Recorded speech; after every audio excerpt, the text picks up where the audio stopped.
나는 전능하신 아버지 하나님, 천지의 창조주를 믿습니다. 나는 그의 유일하신 아들 우리 주 예수 그리스도를 믿습니다. 그는 성령으로 잉태되어 동정녀 마리아에게서 나시고 본디오 빌라도에게 고난을 받아 십자가에 못 박혀 죽으시고 장사된 지 사흘 만에 죽은 자 가운데서 다시 살아나셨으며 하늘에 오르시어 전능하신 아버지 하나님 우편에 앉아 계시다가 거기로부터 살아있는 자와 죽은 자를 심판하러 오십니다. 나는 성령을 믿으며 거룩한 공교회와 성도의 교제와 죄를 용서받는 것과 몸의 부활과 영생을 믿습니다. 아멘. 261장 찬송을 하나님께 올려드립시다.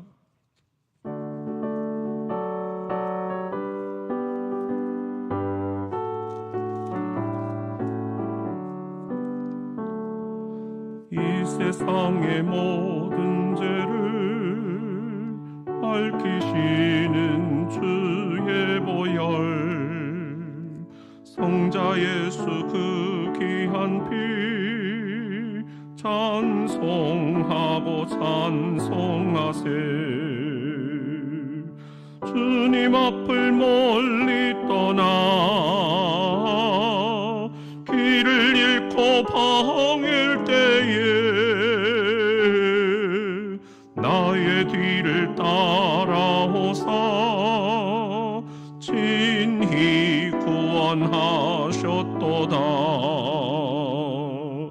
있는 보다도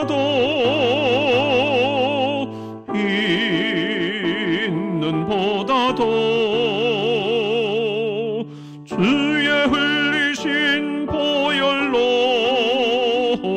이게 씻어 주옵소서. 가시관을 쓰셨으니 피로 물드셨고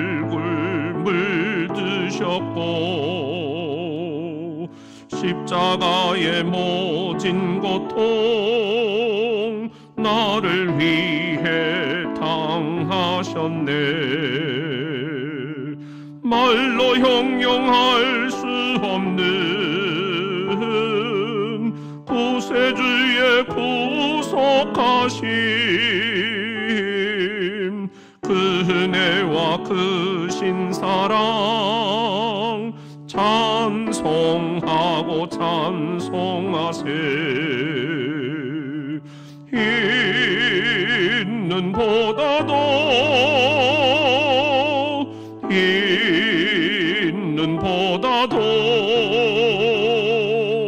주의 흘리신 보혈로 이게 씻어 주옵소서. 아버지를 멀리 떠나 바른 길을 저버리고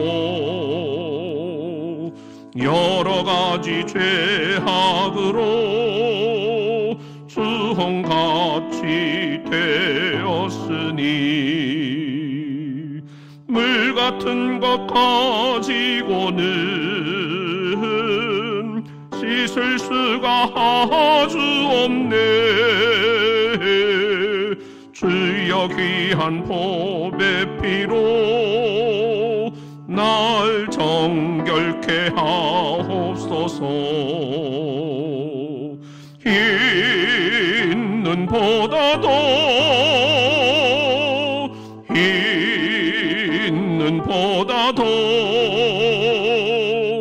주의 흘리신 보혈로 이게 씻어 주옵소서.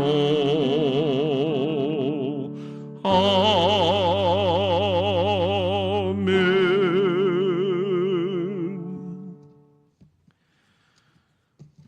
오늘 수요 저녁 예배의 레위기 강의 12번째 시간입니다. 본문은 레위기 12장 1절부터 8절입니다. 구약성경 162쪽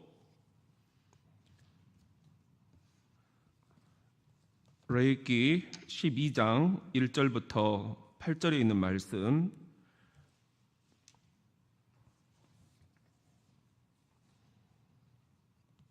한 절씩 교독하겠습니다. 여호와께서 모세에게 말씀하여 이르시되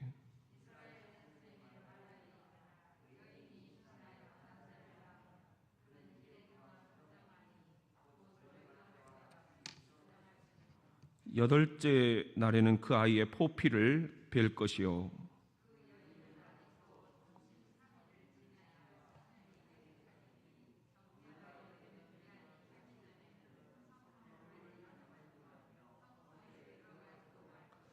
여자를 낳으면 그는 2일에 동안 부정하리니 월경할 때와 같을 것이며 사녀리 깨끗하게 되면 66일을 지내야 하리라.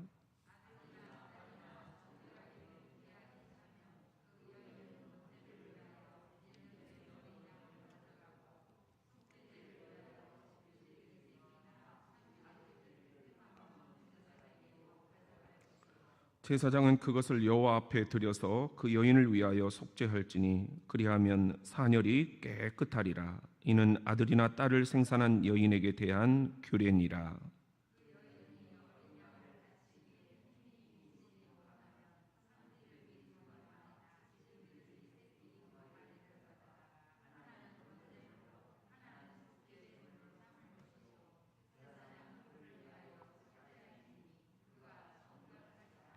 아멘. 이것은 주님의 말씀입니다. 우리 옆에 있는 분들하고 같이 한번 평화 인사를 나눕시다. 주께서 함께 하시기를 빕니다.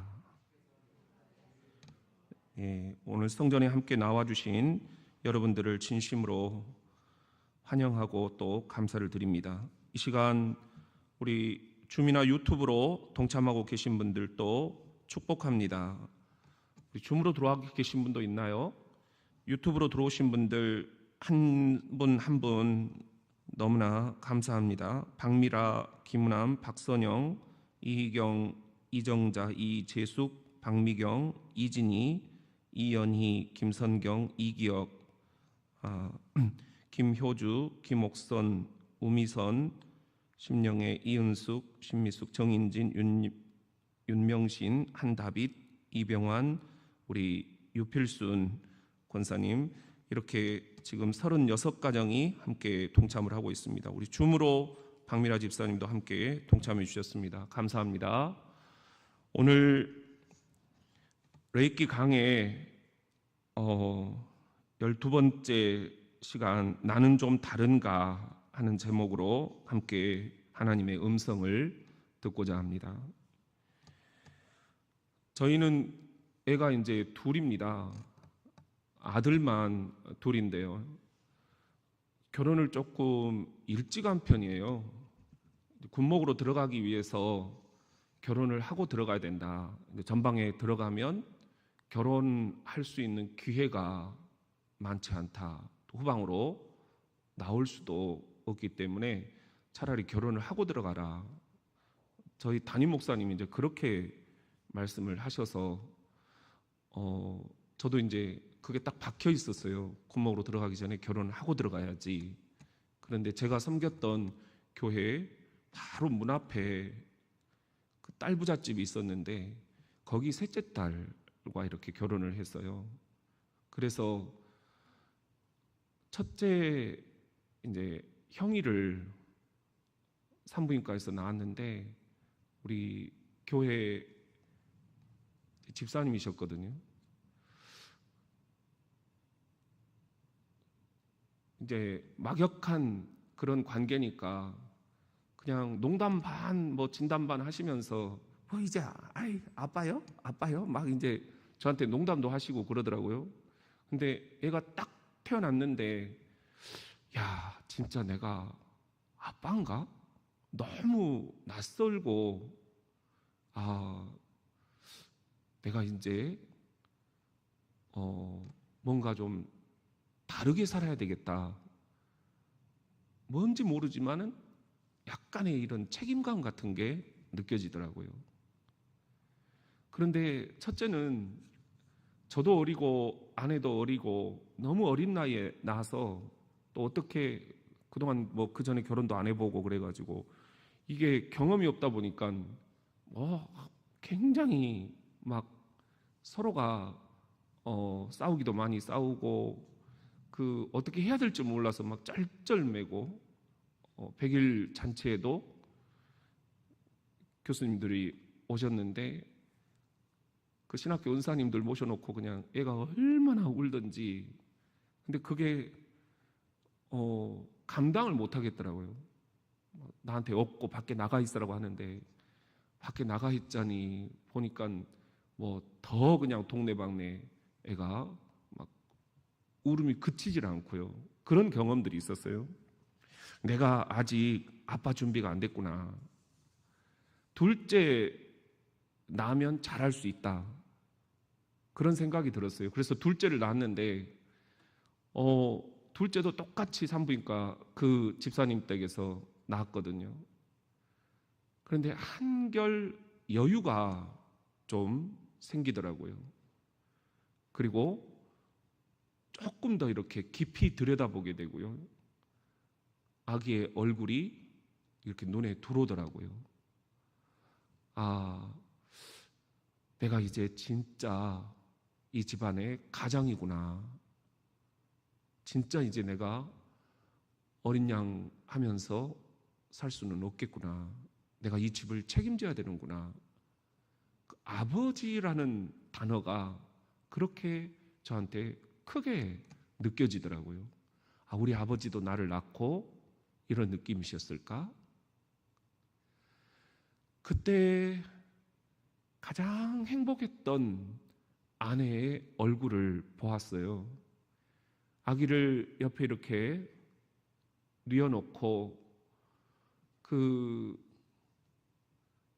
산부인과 그 방 안에서 이렇게 따뜻한 아랫목에서 이렇게 누워 있는데 아내의 모습이 정말 행복해 보이더라고요.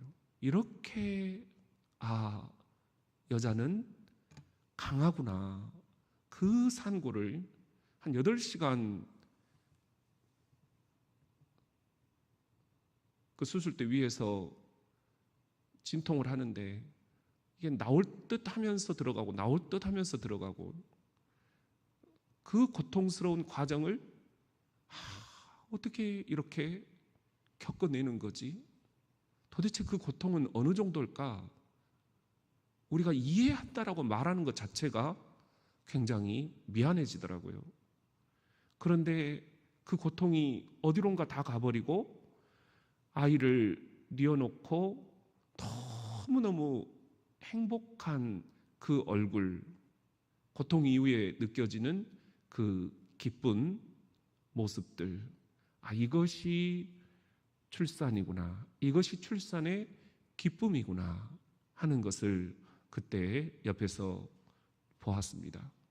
오늘 레위기 12장이 바로 이런 여인의 출산에 관한 것입니다. 우리 같이 한번 따라해 봅시다. 편견은 버려야 한다. 오늘 우리가 아이의 출산에 대해서 성경이 좀 편견을 갖고 있는 거 아닌가? 그런 느낌을 레위기 12장을 읽으면 가질 수가 있어요. 그런데 편견이다 하는 겁니다. 먼저 우리가 이 출산에 대해서 성경은 어떻게 얘기하는가 한번 창세기부터 살펴볼 필요가 있는데요. 1장 28절 말씀입니다. 같이 한번 읽어봅시다. 시작. 하나님이 그들에게 복을 주시며 하나님이 그들에게 이르시되 생육하고 번성하여 땅에 충만하라. 땅을 정복하라. 바다의 물고기와 하늘의 새와 땅에 움직이는 모든 생물을 다스리라 하시니라. 여기 보면은 하나님이 아담과 하와에게 복을 주셨다 하는 겁니다. 그 복이 어떤 복이냐? 생육하고 번성하라. 우리 인류에게 하나님이 주신 축복이라는 거죠. 이 출산이라는 것. 생육하고 번성하라. 이 생육한다라는 게 무슨 말인가? 좀 더 쉬운 번역으로 우리 현대어 성경으로 한번 읽어보면은요, 그들에게 이렇게 복을 내셨다는 거예요. 하나님의 축복이라는 거죠. 이 출산이 딸, 아들 만일 낳아 그 후손들이 온 땅 위에 퍼져라. 출산은 하나님께서 주시는 축복이다. 이것이 성경의 가장 우선되는 신학입니다. 출산은 축복이라는 거예요. 그런데 우리가 이렇게 출산을 축복이라고 생각하는 듯 하면서도 출산은 우리 인류에게 형벌과 같은 것이다, 이렇게 또 생각하는 경향이 있거든요.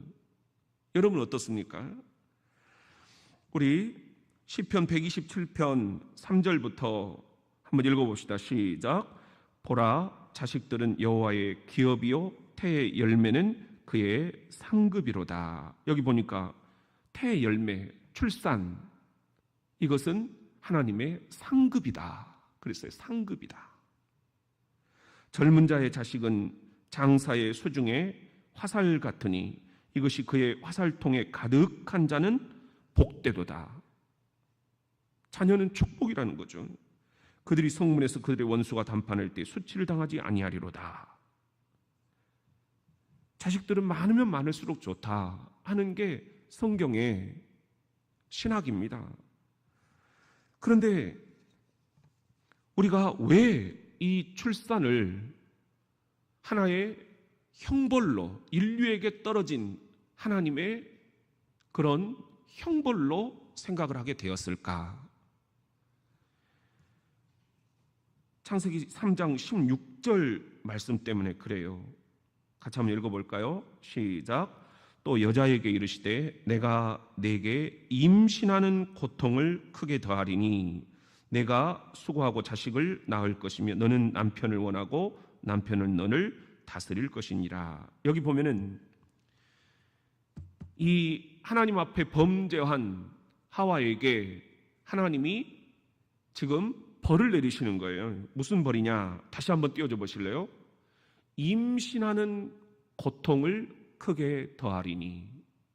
그러니까 우리가 이걸 보면서 임신은, 출산은, 아이 낳는 것은 형벌이다, 하와에게 주신 형벌이었다, 이렇게 생각할 수가 있어요. 그런데 다시 한번 띄워주시면 우리들이 방점을 임신에다 찍으면 안 된다는 거예요. 임신 그 자체는 하나님이 주신 축복이요 태의 열매는 하나님의 상급이다 그랬잖아요. 이게 신학이에요. 그러면 이 임신은 축복이라는 겁니다. 상급이라는 겁니다. 여기에 방점을 찍으면 안 되고 여기서 얘기하는 것은 고통이에요. 원래 임신 그 자체는 축복이요 상급이었는데 아담과 하와가 하나님 앞에 범죄한 그 순간부터 임신하는 고통을 더하게 하셨다는 겁니다. 그 전에는 하나님이 우리들에게 고통을 주실 계획이 없으셨어요. 그런데 우리 인류가 하나님께 범죄함으로 말미암아 그 순간부터 임신하는 고통을 더하게 하시리니. 다시 한번 띄워주시면 여러분, 임신하는 고통을 크게 더하리니, 이걸 우리가 잘 분별해야 된다. 그 다음에도 보면은 네가 수고하고 자식을 낳을 것이며 그랬죠. 자식을 낳는 것은 하나님의 창조 질서예요. 하나님의 계획이에요. 하나님의 축복이에요. 하나님의 상급이에요. 그런데 아담과 하와가 하나님께 배반하고 난 그 이후로부터 네가 수고하고 자식을 낳을 것이다. 그 전에 하나님의 계획은 자식을 낳을 때 즐겁게 낳도록 하시는 거였어요. 그런데 이 하나님의 계획이 깨어진 거예요. 왜? 아담과 하와가 하나님께 범죄했기 때문에. 그래서 우리에게 고통이 들어왔다, 수고가 들어왔다. 그러나 이것을 우리가 편견을 갖지 말아야 될 것은 출산, 임신, 아이를 우리가 낳는 것, 이것 자체는 전혀 하나님의 형벌이 아니다. 분명히 이해가 되시죠? 이걸 우리가 분별해야 되겠다 하는 것입니다. 자, 다시 한번 따라해 봅시다. 관점이 중요하다.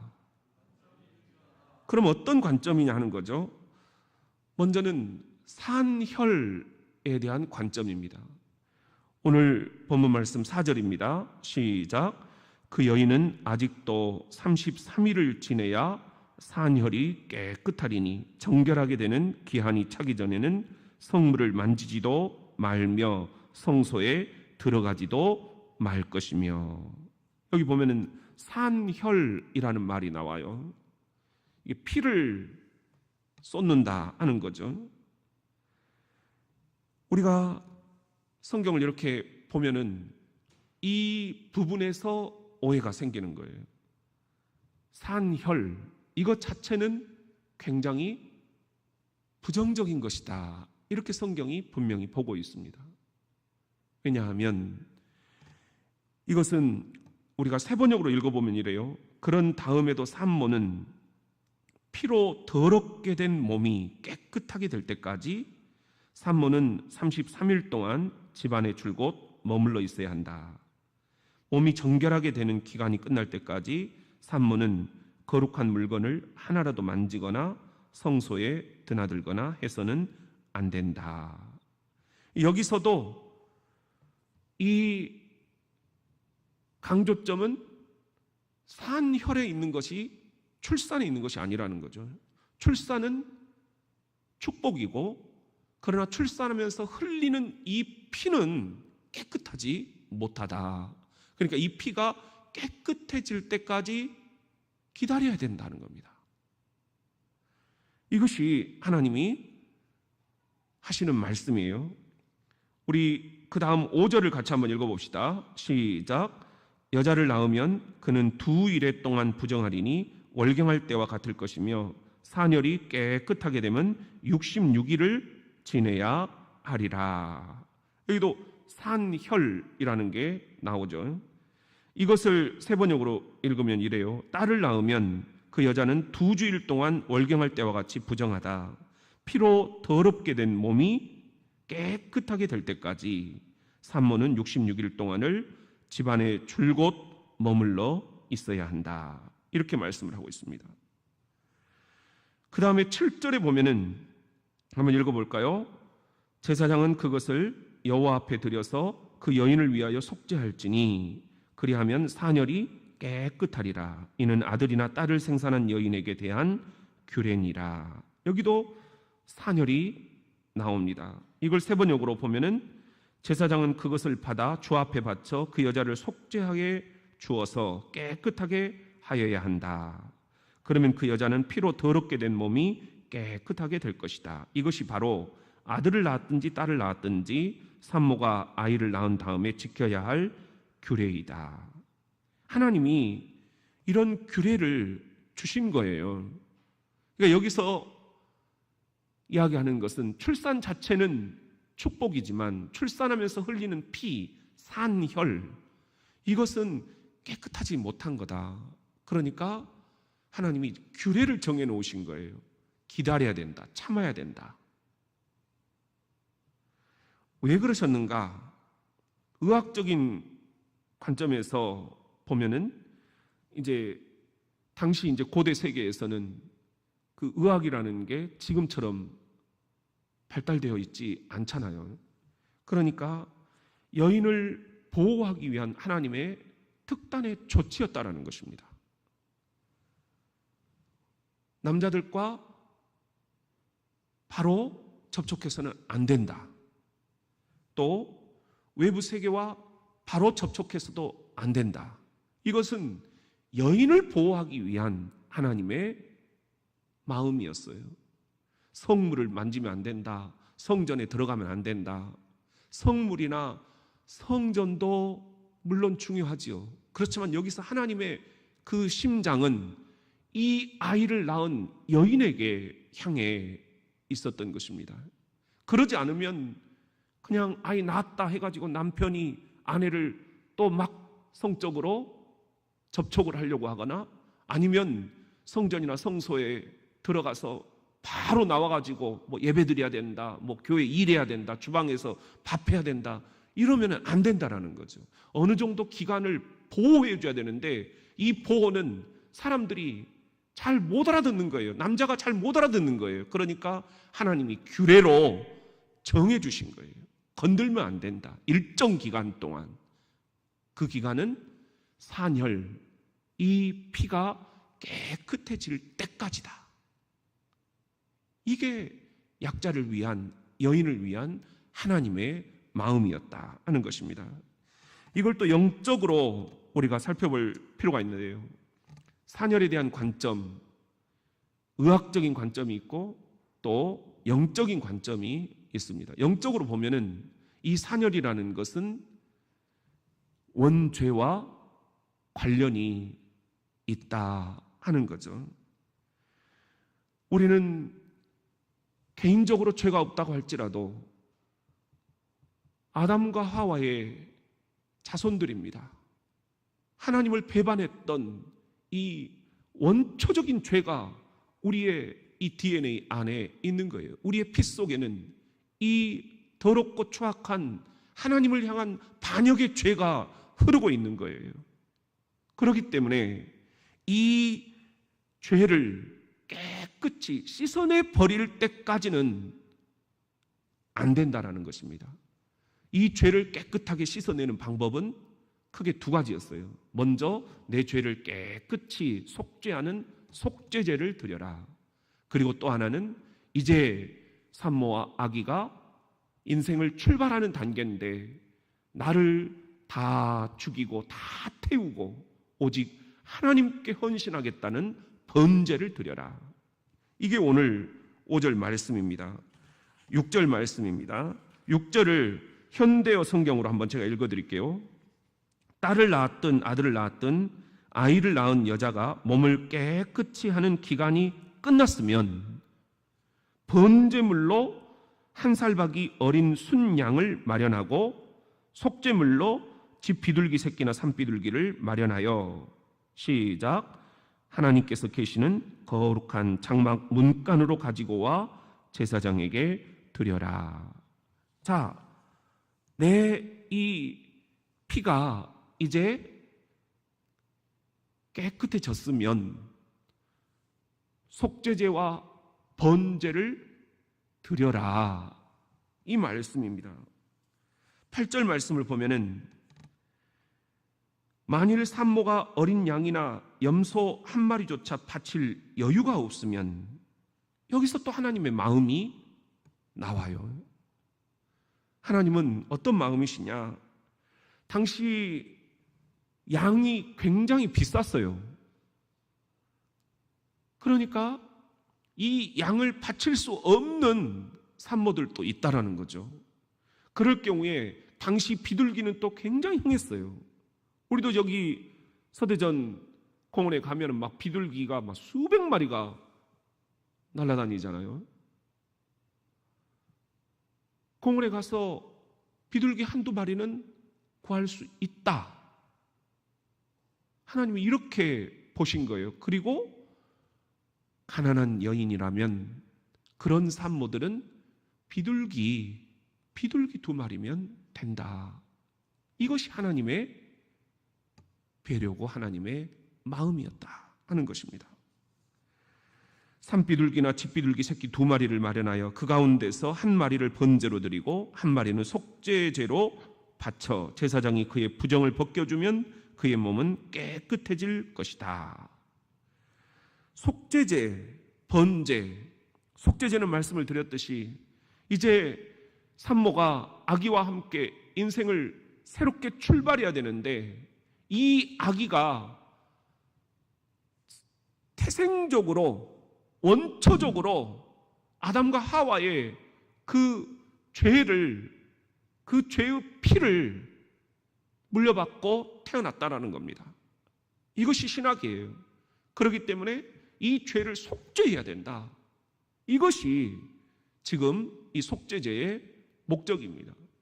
그리고 번제는 내가 이제 이 아이와 함께 내 모든 인생을 새롭게 출발하겠습니다. 이 아이가 하나님 앞에서 자신을 드러내지 않고 자신을 다 죽이고 하나님만 위해서 사는 그런 헌신된 아이가 되기를 원합니다. 이게 번제였어요. 다 태워서 드린다는 거 아니에요. 나를 다 태워서 죽이고 오직 하나님만 바라보면서 사는 아기가 되게 해달라. 이게 산모의 마음이었어요. 이런 속죄제와 번제를 드리는 것. 그런데 그 드리는 것이 양 한 마리도 드릴 수 없는 그런 산모들이 너무 많았기 때문에 규례로 정해놓고 비둘기, 그 흔하디 흔한 비둘기 2마리라도 된다. 이건 뭘까요? 이 속죄제, 번제, 여기에서 누구도 예외가 될 수 없다. 세상에 가난한 여인이든 부한 여인이든 죄로부터 자유로운 영혼은 한 명도 없다.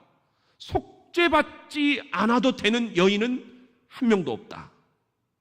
나를 태우고 나를 죽이고 새롭게 하나님 앞에 헌신하는 이 결단을 부한 자들만 해서는 안 된다. 가난한 산모도 할 수 있도록 배려해야 된다.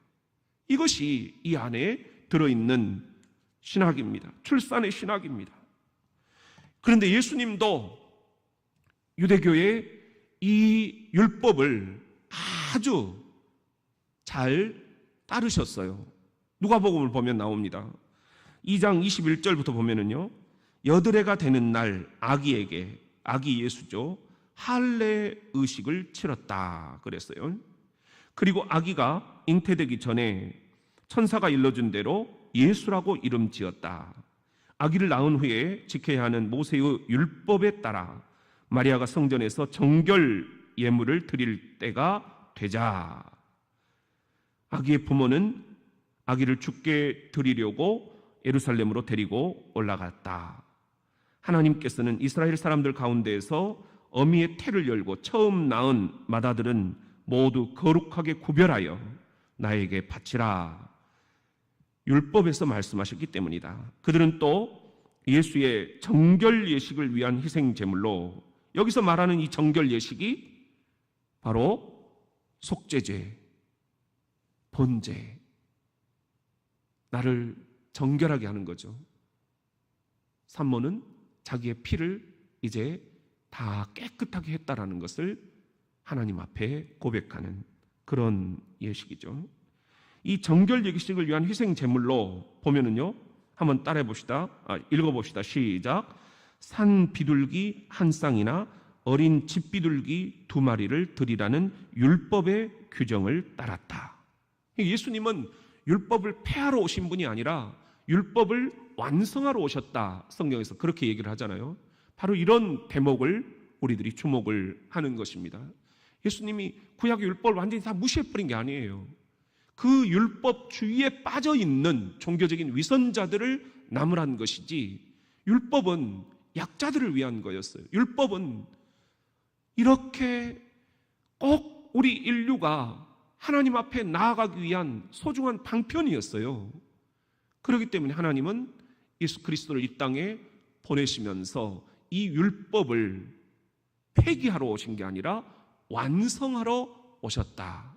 우리가 이렇게 이야기를 하는 것입니다. 이렇게 보면 예수님은 부잣집에서 태어나셨나요? 아니면 가난한 집에서 태어나셨나요? 가난한 집에서 태어나신 거죠. 가난한 집에서 태어났기 때문에 양 한 마리를 바칠 수가 없으셨던 거예요. 그래서 비둘기를 바치셨다 하는 겁니다. 우리 한번 따라해 봅시다. 마음의 할례가 더 중요하다.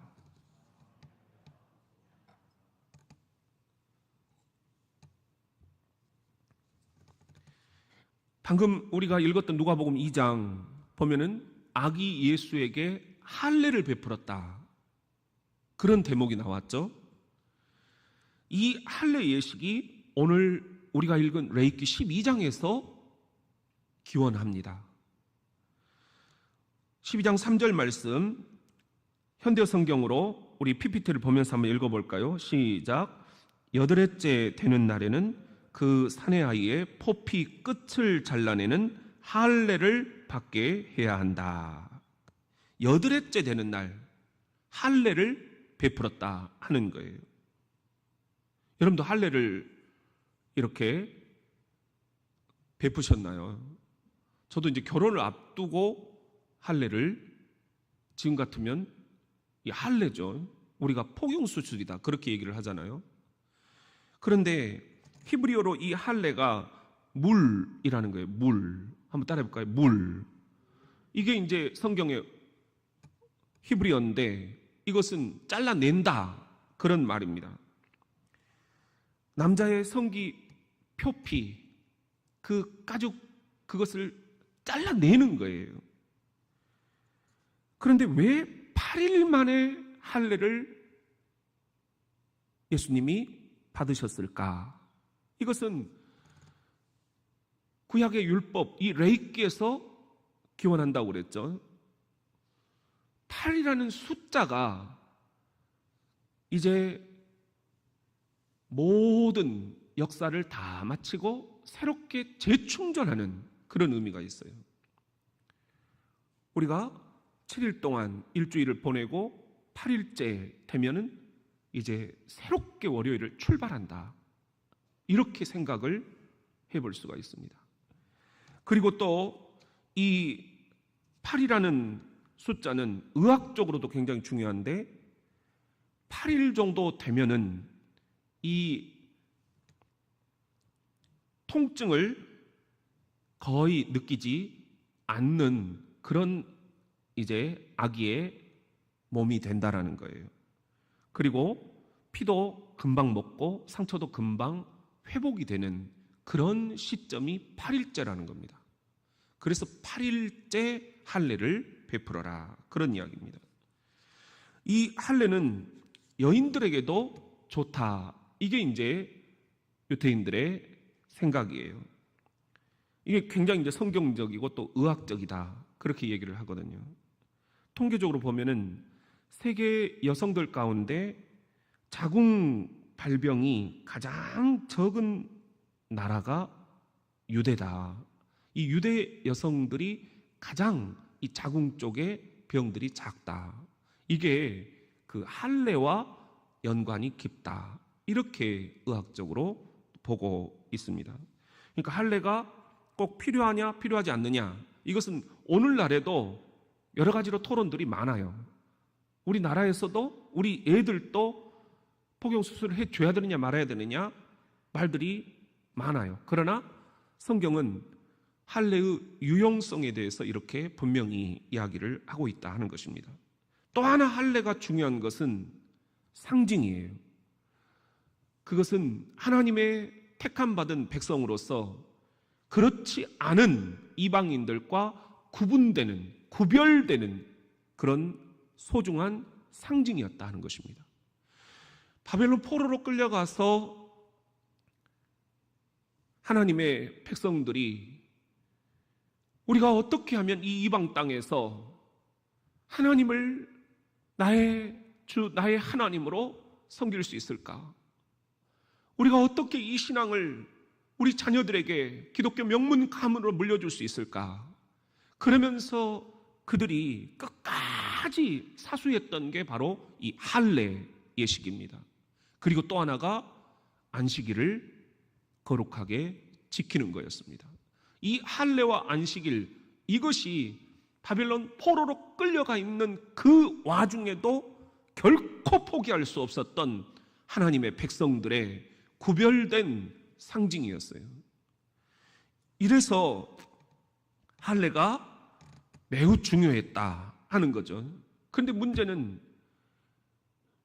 뭐든지 주의가 되면 항상 이제 문제가 생기는 거예요. 그러니까 율법도 좋은 거예요. 그런데 율법 주의가 돼버리니까 모든 것을 다 그 율법이라고 하는 그 관점에서 사람들을 막 정죄하는 데 써버리는 거잖아요.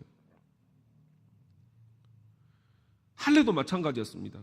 할례는 성경적으로나 의학적으로나 아기에게나 여인들에게나 매우 좋은 거였는데 이 할례가 주의로 바뀌면서 할례주의, 할례를 받지 않은 사람들에 대한 차별, 할례를 받지 않은 사람들에 대한 무시, 오직 우리만 하나님으로부터 택함받은 선민이다, 이 선민의식이 너무 강해지니까 예수님이 그것을 지적하신 것입니다.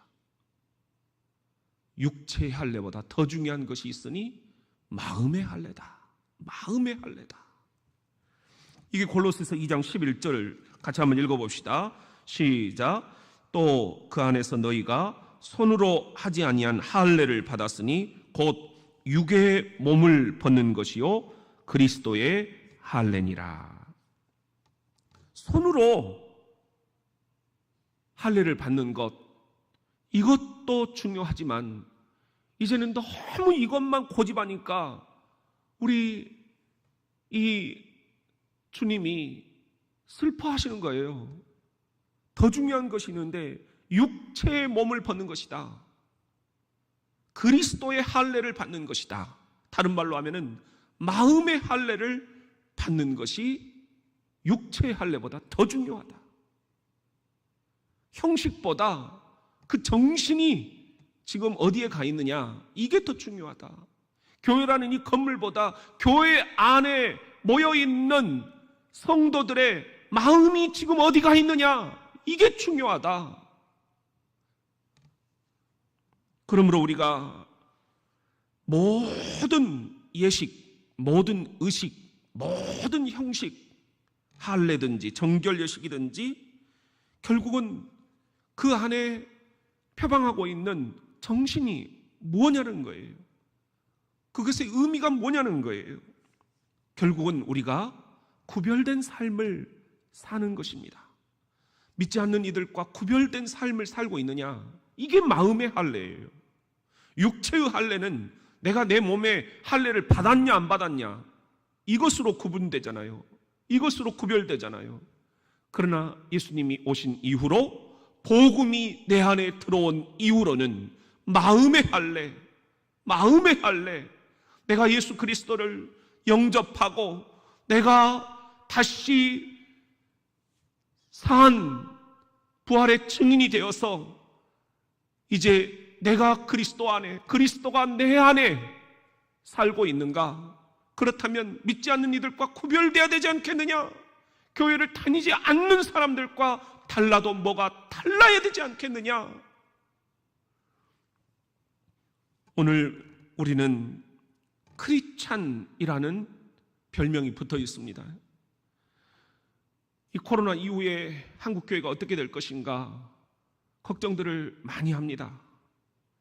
처음에는 신천지가 한국교회를 망가뜨려 놨죠. 8월에는 또 사랑제일교회가 그게 한국교회의 전부인 양 한국 사람들에게 매우 이미지를 지금 이렇게 편견을 갖게 만들었어요.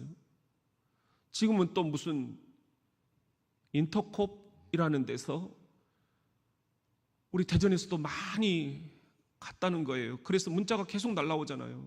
대전 기독교 연합회에서도 저에게 공문이 왔어요. 교인들을 제발 좀 설득해서 그 열방 선교, 그 인터콥에 다녀오신 분들이 있다면 가서 검사를 좀 받게 해달라. 정말 큰 일입니다. 우리가 성탄 트리를 지난 토요일 날 철거를 했잖아요. 그 추운 날 우리 남신도에서 나오셔서 철거 작업을 하는데 이제 이 성탄 트리를 내리니까 교회 앞에가 좀 이렇게 행인들이 지나다니기가 좀 힘들잖아요. 근데 그거 거두는 그 시간이 내 생각에 한 5분도 안 돼요. 잠깐 내려놨다가 우리가 길가에서 딱 치우는 그 시간이거든요. 근데 그 5분 안에 걸어가시는 분이 이거 뭐 하는 거야? 제 앞에서 그러더라고요. 그분은 성탄절을 모를까요? 그분은 성탄 트리를 모르는 분일까요? 교회가 정말 걱정스럽습니다.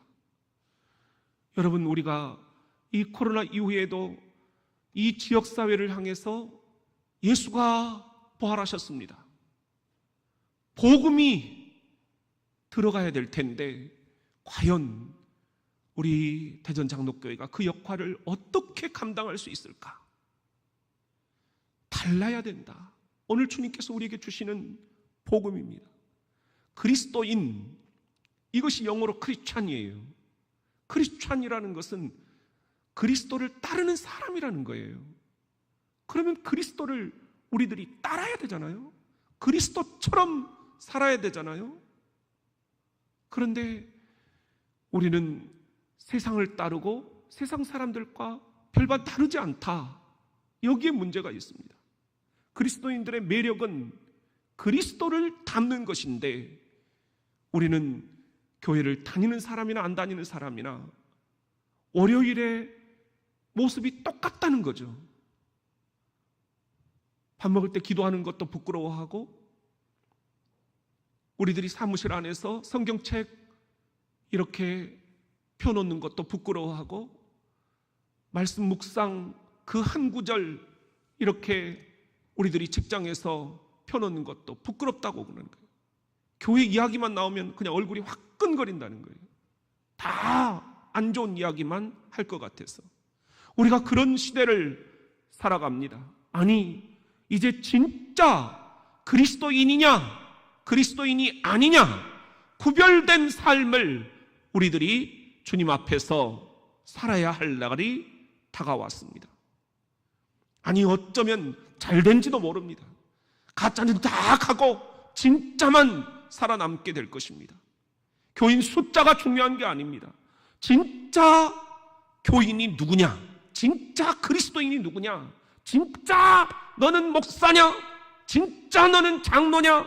진짜 너는 안수집사냐? 진짜 너는 권사냐? 진짜 백이 집사냐? 진짜 백이 크리스찬 부모냐? 이제는 참과 거짓이 구별될 때가 된 것입니다. 밀과 가라지가 구별될 것입니다. 양과 염소가 갈라질 것입니다. 달라야 한다. 달라야 한다. 나는 좀 다른 게 뭐 있는가? 여전히 돈을 좋아하고 여전히 명예, 여전히 권력, 여전히 자식들 쩔쩔매고 여전히 우리는 한 치 앞도 내다보지 못하는 이 땅을 살아가면서 불안해하고 낙심하고 여전히 교회를 다니면서도 여전히 교회를 다니지 않는 사람처럼 살아가고 세상과 하나도 구별되지 않고 다르지 않고 우리가 이런 삶을 살고 있다면 우리 정말 주님께서 주시는 음성 앞에 귀를 기울입시다. 나는 너를 위해 내 목숨을 내어주었건만 너는 나를 위해 무엇을 주느냐? 너는 좀 다르냐? 기도합시다. 주님, 오늘 저희들에게 주님께서 허락하신 이 수요 성경 공부를 통하여 레위기를 통해서 구별된 삶을 살아 주님의 음성을 듣게 됩니다. 역시 믿는 사람은 다르구나. 역시 믿는 사람은 사업하는 것도 직장 생활도 아파트에서도 다르구나. 흔적을 남기게 도와 주시옵소서. 감동을 남기게 도와 주시옵소서. 주님, 나는 믿지 않는 사람들과는 좀 다른 모습으로 인생을 살고 있는가? 이 시간 침묵하며 묵상하며 나를 성찰하게 하옵소서. 예수님의 이름으로 기도드립니다. 아멘. 우리 함께 찬송 197장 부릅시다.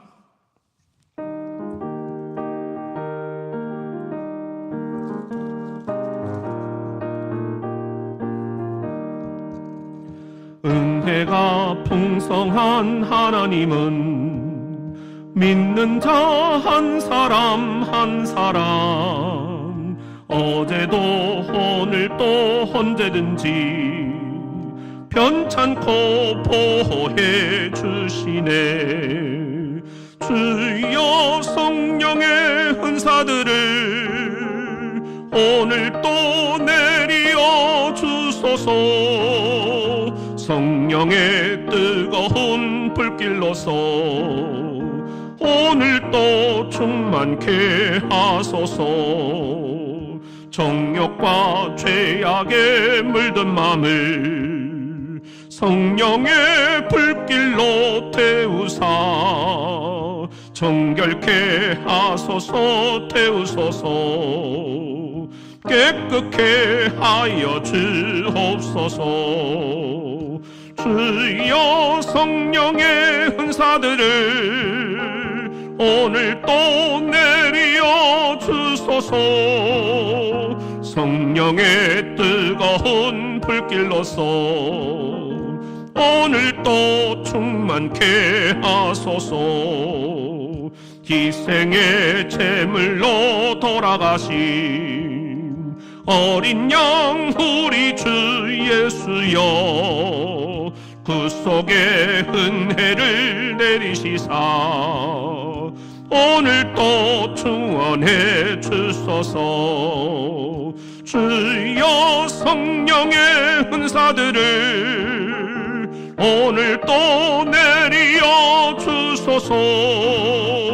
성령의 뜨거운 불길로서 오늘 또 충만케 하소서.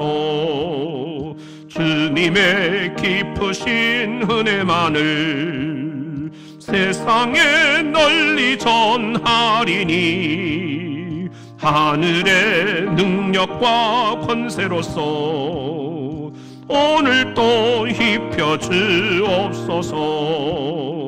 주여 성령의 은사들을 오늘 또 내리어 주소서.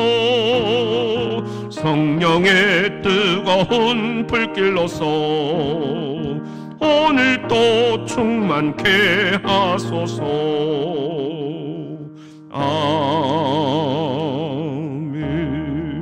아멘. 주님께서 가르쳐 주신 기도를 한 목소리로 드립시다. 하늘에 계신 우리 아버지, 아버지의 이름을 거룩하게 하시며 아버지의 나라가 오게 하시며 아버지의 뜻이 하늘에서와 같이 땅에서도 이루어지게 하소서. 오늘 우리에게 일용할 양식을 주시고 우리가 우리에게 잘못한 사람을 용서하여 준 것 같이 우리 죄를 용서해 주시고 우리를 시험에 빠지지 않게 하시고 악에서 구하소서. 나라와 권능과 영광이 영원히 아버지의 것입니다. 아멘. 우리 시간에 함께 합심으로 기도드리고 개인 기도 드리기를 원합니다. 우리 이번 주일도 이제 코로나 3차 유행 막바지 우리가 지금 실시간 인터넷 예배로 드려야 될 것 같습니다. 여러분 한 분 한 분 너무 소중합니다.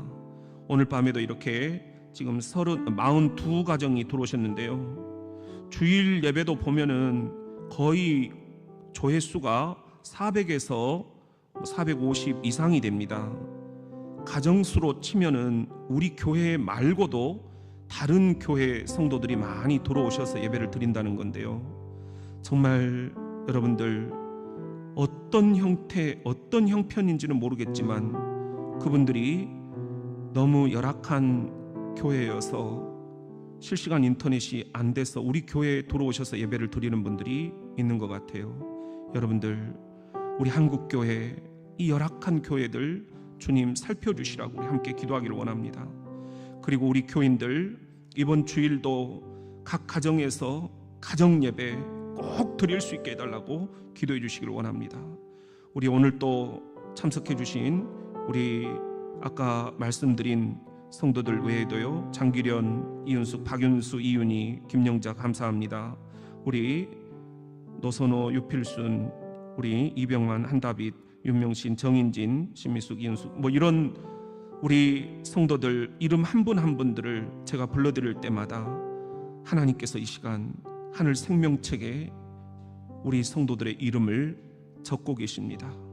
오늘 성전에 나와 계신 여러분들도 진심으로 축복합니다.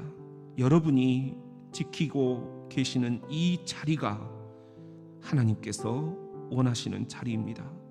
우리들 꼭 예배를 드릴 수 있게 해달라고 함께 기도하기를 원합니다. 두 번째 기도 제목은 우리 수험생들 이제 정시 원서들을 썼습니다. 2월 초까지 또 불안해하면서 여러 가지를 우리 기도해야 할 텐데요. 부모님들의 마음을 다스려 주시라고 또 우리 수험생들 마음을 다스려 주시라고 우리 함께 기도하기를 원합니다. 또한 우리 취업을 준비하는 성도들이 있습니다. 청년들이 있습니다. 주님께서 돌봐주시라고 기도해 주시기를 원합니다. 그리고 세 번째 기도 제목은 우리 사랑하는 성도들의 질병을 치유해 주시기를 위해서 함께 기도해 주시기를 바랍니다. 염증들이 깨끗이 치료될 수 있도록 예수의 피를 뿌려주시라고 기도해 주시십시오. 불면증, 또 우리 신경과, 내과, 외과, 정형외과, 비뇨기과, 그리고 저 발목의 통증까지, 또한 아버지 하나님, 우리가 이 시간에 낱낱이 아뢰지 못하지만 마음의 병, 또 육신의 병, 영혼의 병들을 가지고 있습니다. 주님 치료해 주시옵소서. 한번 우리가 예수의 이름으로 물리쳐버릴 수 있게 해달라고 합심기도 하기를 원합니다. 예수의 이름, 예수의 이름, 예수의 이름으로 명하노니 모든 질병이 우리 성도들에게서 깨끗이 사라질지어다.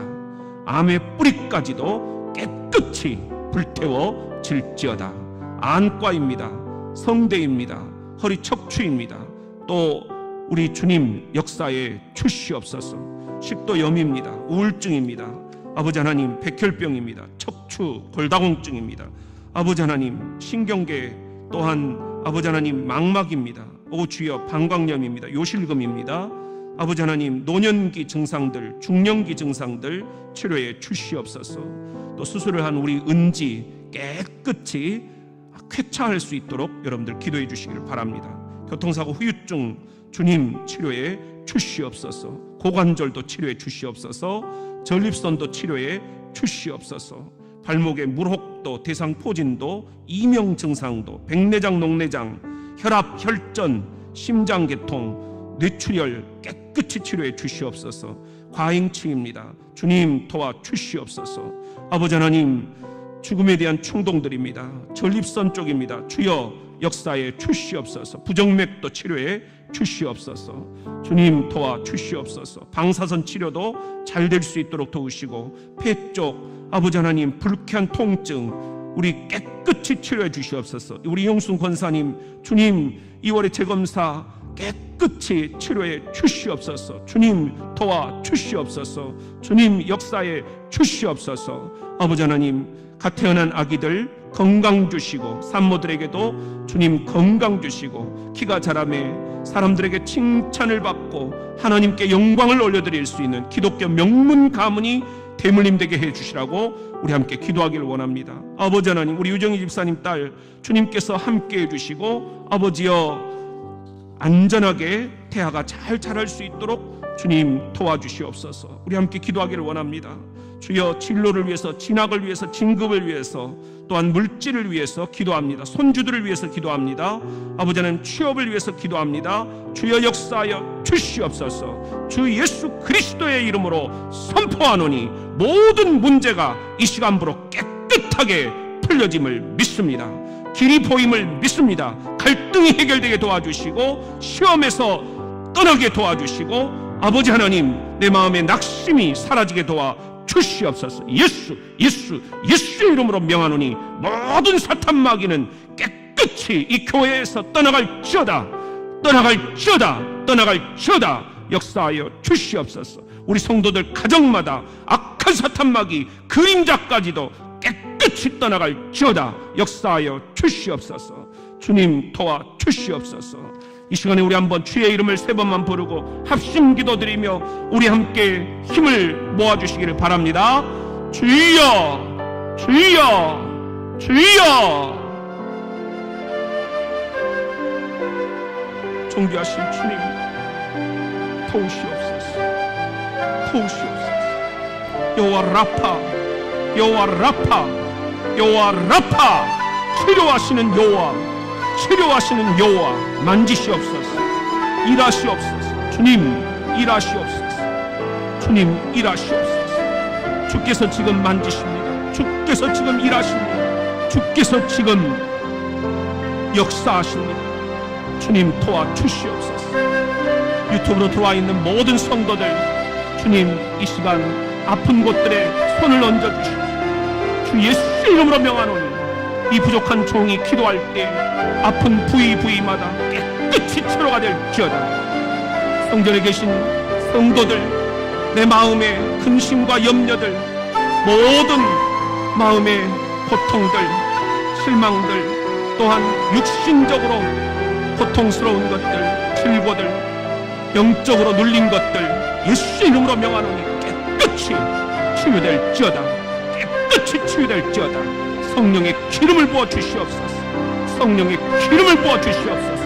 예수의 피로, 예수의 피로 깨끗이 치료가 될지어다. 역사하여 주시옵소서. 역사하여 주시옵소서. 영역을 7배나 더하여 주시옵소서. 영안을 열어 주시옵소서. 영적으로 분별력을 주시옵소서. 주님 도와주시옵소서. 사나 죽으나 예수, 사나 죽으나 예수, 사나 죽으나 예수, 예수로 승리하게 하여 주시옵소서. 아멘, 아멘, 아멘, 아멘.